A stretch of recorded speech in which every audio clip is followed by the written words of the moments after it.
Bonjour à tous, si vous l'avez pas vu cette semaine, en tout cas ça va être l'actualité du mois de juin, en tout cas qui n'est pas encore terminée, mais en tout cas les 2 premières semaines de juin, on a eu pas mal d'activités au niveau que ce soit actualité high-tech, mais pas que, du jeu vidéo aussi, et même un petit peu des réseaux sociaux. C'est ce qu'on va parler en tout cas dans cette actualité d'high-tech. J'espère en tout cas que ça va vous faire plaisir. C'est un petit nouveau concept que j'ai envie de lancer. J'en avais déjà lancé il y a quelques temps de ça sur une autre chaîne YouTube, et non, sur cette chaîne YouTube là qui avait plutôt bien marché. Et en vrai, donc j'avais envie un petit peu de réitérer ça, c'était le dimanche, mais là j'avais envie de mettre ça aujourd'hui, très clairement. D'ailleurs, ce que je vous invite à faire, c'est à vous abonner à cette chaîne, à mettre un petit pouce bleu. Alors en gros, j'ai pris quelques annonces qui peuvent être très utiles sur pas mal de sites différents avec des sources différentes. Je me suis aussi renseigné sur d'autres types. Un peu donner mon point de vue et aussi forcément parler un petit peu du sujet qui concerne Twitch, Kick, etc. Ça peut être vraiment intéressant. Il n'y a pas forcément que ça qu'on va voir. Il y a aussi du jeu vidéo, il y a aussi des réseaux sociaux. On va voir un petit peu tout ça. Ça va durer une petite dizaine de minutes. Donc n'hésitez pas à vous poser, à prendre quelque chose à boire, etc. Et on va voir tout ça ensemble. Alors aujourd'hui, c'est vrai que Twitch, vous savez que il y a une plateforme qui vient d'arriver, qui est Kick principalement. Et en gros, elle vient de débarquer donc sur le monde de streaming il y a quoi 6-7 mois. Donc ça fait pas si longtemps que ça qu'elle existe sur Internet tout simplement. Et Kick en gros est vraiment le plus gros concurrent à l'heure actuelle de Twitch, il faut le dire, parce que Kick c'est une plateforme qui justement existe grâce à Stake, qui est une plateforme de casino et entre guillemets qui est en relation avec Kick directement et qui peut se permettre d'injecter plusieurs millions de dollars, et c'est vraiment des gros millions, c'est pas des sommes à 50 ou 100 millions, vous allez voir c'est bien plus haut que ça finalement, parce que beaucoup de Français sont partis là-bas grâce à des contrats qui ont été pu être proposés. On a Amaru, comment il s'appelle, on a Shoashin qui a un contrat, on a aussi pas mal d'Américains, donc on en parlera aussi un petit peu après. Et là, je voulais vous parler donc de Twitch, parce qu'il faut savoir qu'ils se battent tous un petit peu pour les pourcentages de partenariat. Donc en gros, grâce à un partenaire que vous allez justement voir, on a l'affilié sur Twitch et puis après on a le partenaire. Et en gros, grâce à ce type de contrat, on peut toucher une bonne partie des revenus et forcément en injecter aussi forcément sur la plateforme pour qu'elle puisse aussi vivre de leur côté. Alors ils gagnent pas que l'argent grâce à ça, Twitch, même si pour l'instant il n'y a aucune, ils n'ont jamais été rentables pour le moment, parce que Twitch est raffilié donc à Amazon, qui a été racheté par Amazon directement, et par contre qui n'a jamais pour l'instant été rentable, parce que c'est des gros projets, c'est de grosses entreprises, et forcément c'est pas encore très rentable, même si ce n'est que ça fait quand même pas mal 2 milliards d'euros, mais c'est pas encore suffisant. Et en gros, donc, on a le 70-30, parce qu'en fait, c'est le partenaire qui l'a proposé ça. Donc, au départ, c'était 70-30 pour les gros streamers, pour ceux qui ont un certain nombre de viewers. Pendant très longtemps, ça a été comme ça. Puis après, ça a été 50-50. 50-50, etc. Il faut savoir que Twitch, vu qu'ils ont le monopole entièrement, ils ont quasiment aucun concurrent si ce n'est YouTube. Mais bon, ça a un petit peu coulé quand même leur côté. Kick, ça n'existait pas. On avait Mixer à une époque qui a été racheté par Facebook, etc. etc. Donc plein de sujets comme ça.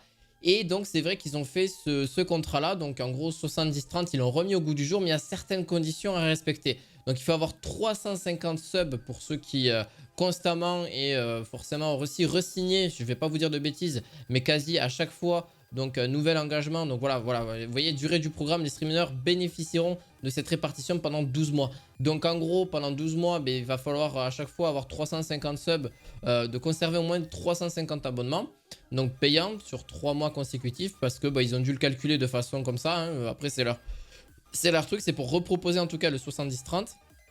Ce qui est vraiment bien. Alors si vous êtes affilié, c'est du 50-50. Je vais pas vous dire de bêtises, mais normalement c'est ça. Donc ce qui vous permet d'avoir 50% de revenus et eux 50%.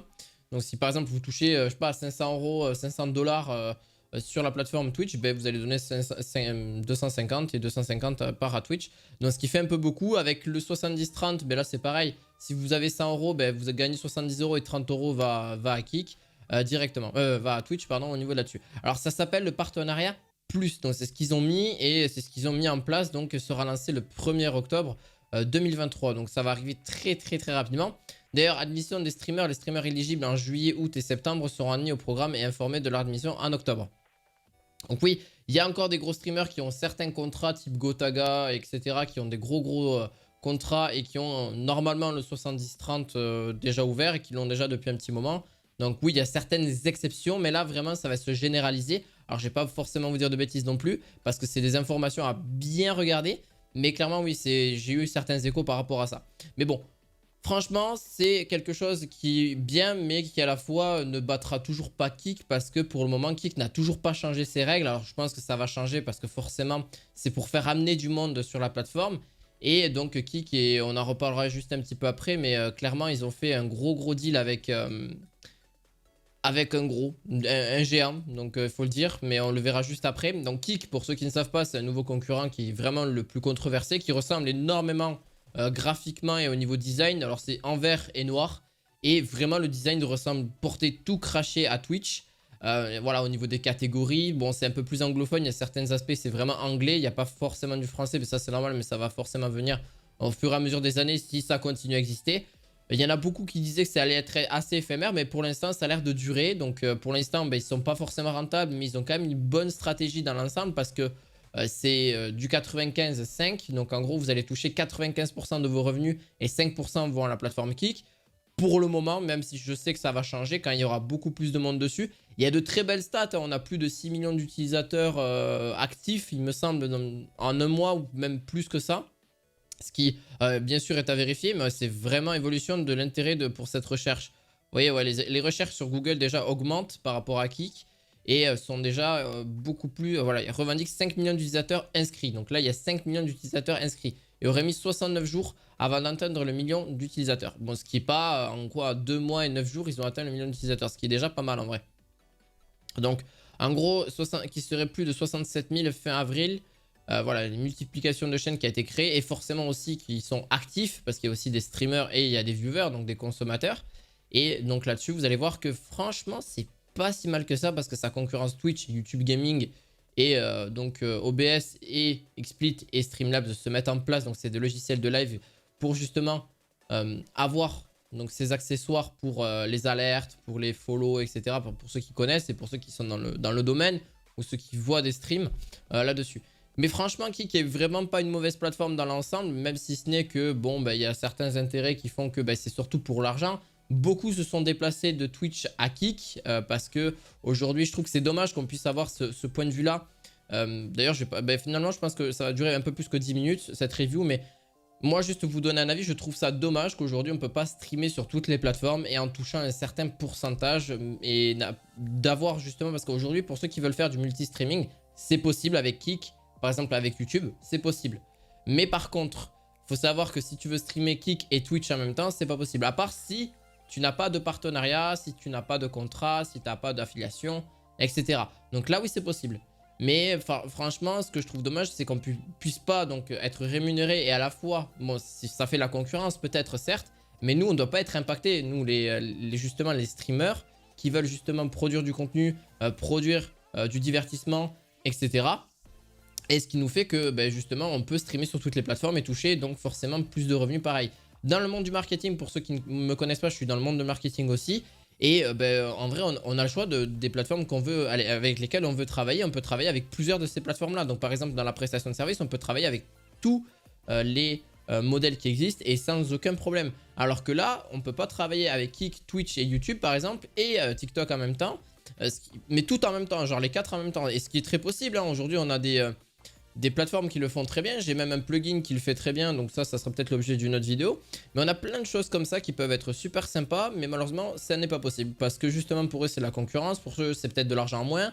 Et ainsi de suite. Et les utilisateurs vont être un petit peu partout. Moi, je fais du multi-streaming donc avec Kick et YouTube. Ce qui me permet donc de toucher une plus grosse audience. Bientôt peut-être sur TikTok. Mais voilà, d'ailleurs, pour ceux qui veulent me rejoindre sur Kick ou même sur Twitch ou même sur YouTube, j'ai une chaîne donc de jeux vidéo, etc. où je fais du let's play en général. Mais vraiment, voilà, c'est vraiment... Je voulais en parler parce que je pense que ça peut se relever. Et je pense que c'est dommage, mais peut-être à l'avenir, le multi-streaming sera peut-être plus ouvert là-dessus. D'ailleurs, il y en a un qui le fait très bien, c'est Ninja, un des gros sur les plateformes Twitch aussi. Et là, on va parler d'un gros aussi, d'un très gros streamer anglophone ou américain, hein, pour ceux qui veulent, c'est alors XQC, alors je sais pas comment il l'appelle exactement parce que je le connais très peu, il s'appelle Félix Languel, et en gros il a signé pour 2 ans 50 millions de dollars donc par an, donc ça fait 100 millions de dollars au total. Donc c'est un Canadien qui a atteint certains objectifs significatifs sur la plateforme et qui permet de rassembler en moyenne entre 50 000 et 200 000 spectateurs sur l'ensemble de ses streams. Donc c'est juste énorme. C'est un coup de pub fantastique pour Kik qui a pu racheter ce genre de choses. Ils ont pu proposer une somme assez astronomique. Donc ça veut dire, est-ce que Kik, pendant les 2 prochaines années, va survivre? Ça, c'est une très bonne question. Il faut savoir que Ninja, pareil, avait eu un contrat entre 15 et 30 millions, je ne sais plus exactement, mais pareil, il a été racheté par Mixer et pendant un moment, il streamait sur Mixer. Donc on l'avait plus sur la plateforme Twitch. Donc on avait perdu un pilier, entre guillemets, sur la plateforme Twitch. Et là, c'est pareil, ils ont perdu un pilier qui a quand même 11 millions d'utilisateurs, mais ils l'ont pas perdu pour autant. Attention, Kik, ils sont assez parce qu'il est non exclusif leur contrat. Donc en gros, ce qui permet donc de celui-ci de streamer sur Twitch quand il en a envie, mais il faut pas qu'il stream sur Kik par contre. Donc il va streamer un petit peu comme Chouachon aussi fait pareil. Donc s'il veut stream par exemple le matin, il stream le matin sur Twitch. Et le soir, il peut aller streamer sur Kik tranquillement. Et puis voilà, il touchera ses commissions, il touchera son nombre d'heures. Et en plus, je crois que le minimum, d'après ce que j'avais vu même sur un stream de Chouachon, il avait très bien expliqué qu'il peut streamer même 1 heure s'il le faut. Il n'y a pas de souci, ils n'ont pas un certain nombre d'heures non plus délimité. Donc en gros, c'est hyper intéressant. C'est vraiment, ça n'a jamais été vu auparavant par rapport à ça. Et donc, par contre, une somme aussi astronomique, c'est pareil. Pour le monde du streaming, c'est juste fou. Ça veut dire que clairement, on est en pleine expansion sur la plateforme des réseaux sociaux. Une somme aussi astronomique, hein, clairement. Donc, en vrai, cette personne est vraiment très bien, à mon avis, hein, financièrement. C'est des sommes astronomiques. Hein. C'est vraiment une somme astronomique, vraiment, clairement. Encore quelques millions, ça peut se comprendre. Même 15 ou 30 millions à une époque, c'était déjà énorme. Mais 100 millions, c'est vraiment quelque chose. Là, ça change vraiment, vraiment. Donc cette personne-là a clairement de la chance. Voilà, littéralement. Alors pas forcément parce qu'il a travaillé pour tout et pour. Après, je ne sais pas vraiment ce qu'il fait sur Twitch. Je ne sais pas qui c'est exactement. Donc je ne vais pas forcément vous dire de bêtises. Mais c'est vrai que clairement, je pense que plus d'un aurait aimé être à sa place là-dessus. Bon, voilà. C'est terminé un petit peu pour Twitch et Kik. Hein, mais c'était vraiment le gros sujet de cette vidéo. Et en gros, je voulais vous parler un petit peu des AirTags. Qui a été retrouvé dans des affaires parce que c'est un tracker de GPS pour ceux qui ne savent pas. Alors, il faut le faire bien sûr bien intentionné et pas mal intentionné parce que c'est assez inquiétant parce qu'on peut quelqu'un peut nous mettre un AirTag dans une sacoche ou peu importe, dans notre manteau, enfin peu importe, et nous retrouver, nous pister, etc. Et ça, c'est vraiment quelque chose qui, à la fois en fait, c'est la bienvenue parce que d'un côté, si tu le mets dans ton vélo et si ton vélo se fait voler, bon, ben, tu peux avoir un utilisateur d'Apple et qui te retrouve, entre guillemets, ton Apple AirTag. Et à la base, ça ne sert pas forcément qu'à ça. Ça sert pour les petites affaires, etc. en général, si tu te les fais voler. Ou alors, tu en as d'autres qui sont disponibles aussi. Tu as d'autres trackers qui existent. D'ailleurs, j'en avais fait une vidéo là-dessus. Mais vraiment, il faut les utiliser de façon légale et de façon pas malsaine. Parce qu'on peut les utiliser de façon malsaine. Par exemple, il y a même des parents qui, d'après ce que j'ai pu comprendre, ont mis dans le cartable de leurs enfants un AirTag pour justement savoir entre guillemets, là où ils sont. Alors à la fois c'est sécurisé, mais d'un côté c'est pas bon non plus. On peut pas laisser son enfant faire entre guillemets, bon, pas ce qu'il veut, mais le laisser libre à proprement parler, même s'il n'est pas forcément au courant ou quoi que ce soit, mais c'est très puni je pense par la loi et c'est pas forcément du tout autorisé là-dessus. Donc c'est un gadget surtout pour retrouver ces objets ou quand on se les fait voler, etc. Parce qu'en fait le AirTag fonctionne comme ça. Si donc vous faites, il y a d'autres utilisateurs qui vont passer autour avec des Apple par exemple, parce que c'est vrai que voilà, s'il y a des utilisateurs d'Apple avec leur smartphone, s'ils passent devant, ça va justement émettre un système donc GPS, ça va émettre un signal et vous allez pouvoir le retrouver au bout d'un certain nombre de temps parce que quelqu'un sera passé devant avec un smartphone. Et donc ça a une certaine autonomie aussi le AirTag. Et vous allez pouvoir retrouver par exemple vos écouteurs, je sais pas, votre sac à main, etc. Donc voilà, il y en a d'autres qui sont bien mieux et qui sont bien plus performants je trouve qu'un AirTag. Ça c'est mon avis. Mais voilà, il faut faire vraiment attention à ça parce qu'une frange d'inquiétude et des soupçons de harcèlement. Si vous avez, vous trouvez dans vos affaires un AirTag qui n'est pas à vous, n'hésitez pas à témoigner ci-dessous. Bah oui, ce qui est vraiment normal. Ça c'est vraiment... c'est un danger et à la fois c'est quelque chose de bien parce qu'on peut s'en servir pour perdre, si on a perdu une de nos affaires, si on a perdu voilà, notre sac ou notre smartphone, bah, c'est quand même bien de pouvoir le retrouver quoi. C'est vraiment utile. Voilà, parce que les AirTags sont pas si gros que ça. Alors ça reste vraiment par contre un prix assez cher parce que bon, bah, forcément vous devinez bien c'est Apple. Donc c'est pas forcément donné là-dessus. Alors on va passer à la prochaine, justement à la prochaine actualité. Donc 73% des internautes disent faire confiance au contenu généré par l'IA. Et ce qui est assez effrayant en soi parce que moi j'utilise beaucoup l'IA pour corriger les fautes d'orthographe, corriger plein de choses, même des mots, etc. Ou des fois c'est pas français mes phrases, etc. Et là on voit que c'est très frustrant parce qu'ils ont fait un sondage sur 10 000 personnes dans plusieurs zones du globe contre les États-Unis, l'Europe et certains pays d'Asie. 73% des sondés font confiance au contenu créé par l'IA. Alors, sachant que l'IA n'est pas exceptionnelle non plus, même si elle se base sur des informations liées à Internet par rapport à d'autres IA, je parle pas forcément de ChatGPT en question parce que ChatGPT n'est pas du tout relié par Internet, il est juste à des connaissances jusqu'à 2021. Donc, bien sûr, qui a été amélioré avec ChatGPT 4. Mais, d'ailleurs, si vous entendez des bruits de travaux, ne m'en voulez pas, mais voilà, je peux rien y faire. Mais en gros, je trouve que c'est assez frustrant d'avoir un côté où des gens commencent à faire confiance. Ben, c'est un petit peu comme le monde de l'internet aussi, donc il va falloir aussi piocher les bonnes informations et voir si vraiment c'est vraiment vrai, si c'est vraiment... Il faut pas être si naïf, il faut vraiment vérifier, il faut voir les sources, etc. etc. C'est là où c'est vraiment très important, c'est comme dans un livre, on aurait pu dire aussi des bêtises, celui qui l'a écrit, ben pareil, il dit des bêtises. Et bien là, c'est pareil, on va vérifier ses sources, on va vérifier si vraiment c'est vrai, etc., etc. Ça prend peut-être un petit peu de temps, mais je trouve que c'est quand même important de ne pas faire une seule information et de ne pas se baser sur une seule information et de croire cette information-là. Aujourd'hui, même quand vous faites des recherches sur Internet, c'est quand même bien de pas forcément se baser sur une seule recherche et de s'en baser sur plusieurs pour pouvoir faire votre propre avis. Donc après, ça c'est chacun à son avis sur les différentes informations que vous allez pouvoir absorber. Donc les IA, ça peut faciliter la tâche. Mais il faut savoir que c'est pas frustrant non plus, c'est pas non plus quelque chose dont il faut avoir peur. C'est un outil à part entière.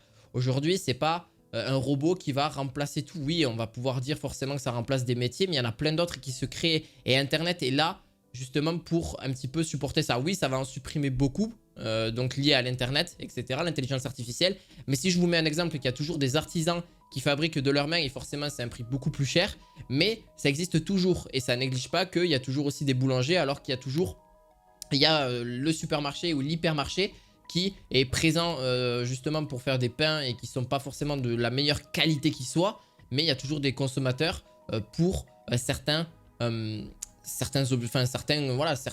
produits, voilà, c'est ça que je voulais dire. Donc clairement, je pense que l'IA, il faut la prendre de la même façon. Ça va être utilisé, et moi, je m'en utilise pour mon quotidien dans le monde du marketing, aussi pour, très clairement pour cette chaîne YouTube. Je m'en utilise pour plein de choses, voilà, pour avoir des idées, etc. Même si les idées, je les pioche beaucoup par le biais des blogs, des articles, etc. Mais là, c'est pareil, c'est une idée aussi, mais je le pioche pareil des blogs, etc. Donc voilà, c'est un avis aussi que je voulais y mettre dessus.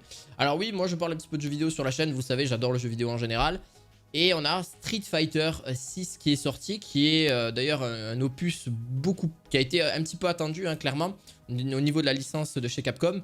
Et franchement, j'avoue que j'aime bien, j'aime beaucoup. Le nouveau est vraiment sympa. En gros, j'ai pu voir des vidéos, j'ai pu voir un petit peu du côté de chez Dwaxby et une soirée où ils ont fait en fait clairement un Street Fighter. Donc ils ont présenté le jeu, etc. par la marque, etc. qui les a sponsorisés. Alors le jeu est vraiment pas mal parce qu'on peut se promener sur la map, on peut battre des gens, etc. Donc ça c'est tout un autre univers, c'est un peu plus ouvert on va dire. Il faudra quand même débourser à peu près beaucoup d'argent quand même pour le jeu, donc 50 €. Et puis si vous voulez après d'autres trucs à côté, pour les prochaines années, il y a 30 € pour atteindre les 22 combattants et un peu plus difficile à valider. Donc en gros il va falloir encore investir de l'argent dans le jeu, etc. Après il y a toujours le côté classique où on se bat entre potes en ayant donc cet environnement où c'est vraiment full combat. Et d'ailleurs, il y a beaucoup de e-sport aussi sur Street Fighter, qui est un des jeux les plus réputés en termes de combat. Donc Ayane qui en fait partie, qui est l'une des égéries ou des phares en tout cas des jeux de combat en général. Et franchement, égérie, j'ai un peu exagéré, mais voilà, quelqu'un qui est reconnu dans ce monde-là. Et franchement, je trouve que le jeu est vraiment sympa par rapport à quoi? Parce que ça nous permet d'avoir déjà de meilleurs graphismes, aussi des persos qu'on peut retrouver aussi sur les anciens. Et forcément qui sont aussi sur les opus type PC, PS5, PS4, Xbox Series S ou Series X. Donc ça c'est vraiment cool. Et le tarif est entre 47 et 70 €. Donc c'est pas plus mal. Je trouve que ça reste un prix correct. Mais faut voir après par la suite parce que le jeu va forcément... Les jeux de combat ont tendance à baisser de prix très rapidement dans les prochains mois. Là je vous dis 47 €, 70 €. Pareil dans 6 mois il sera à 30 € en occasion. Donc... faut pas s'en faire, même si c'est vraiment, hein, franchement, les jeux de combat, j'ai toujours kiffé jouer dessus. C'est vraiment un plus, et puis en plus de ça, c'est divertissant aussi par la suite.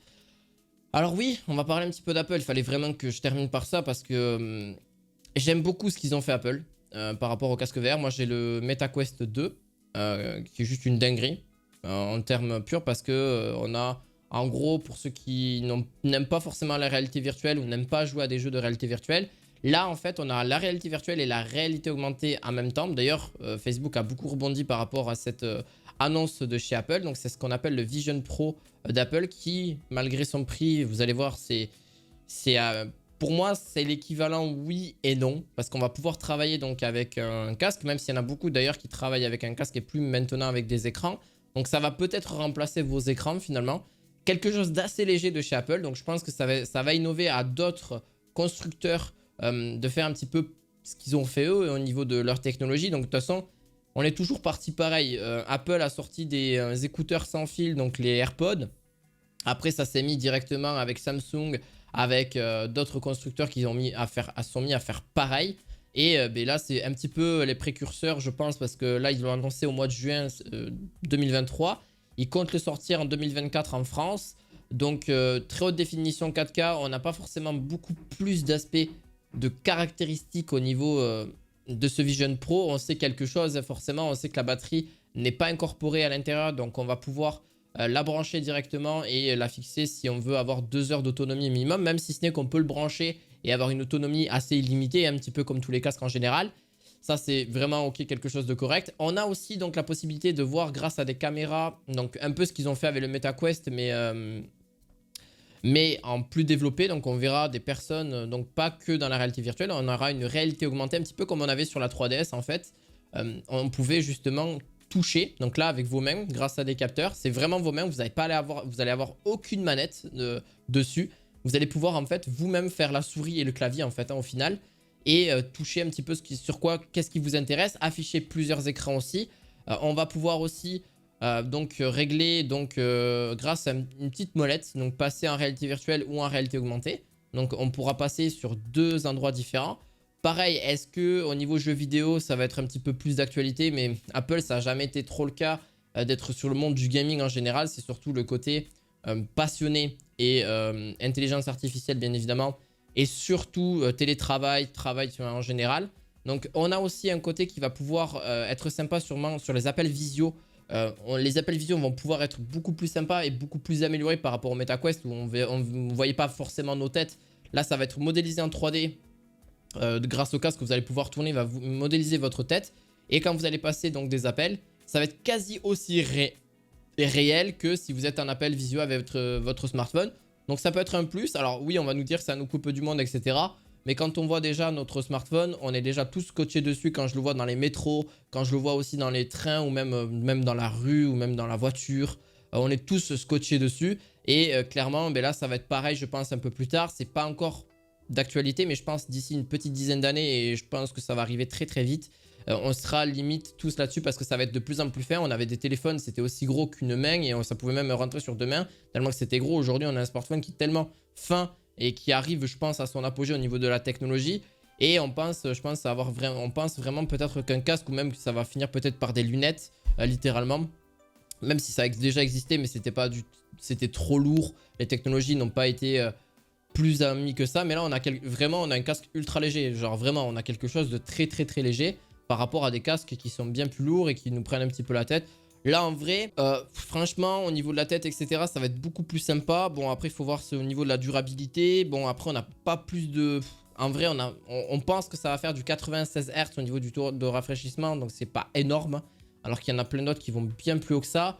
On verra. Franchement, on verra là-dessus. Donc, ils comptent surtout par les passionnés et les entreprises pour acheter ce genre de gadget, hein, très clairement. Parce que pour l'instant, c'est clairement un gros gadget.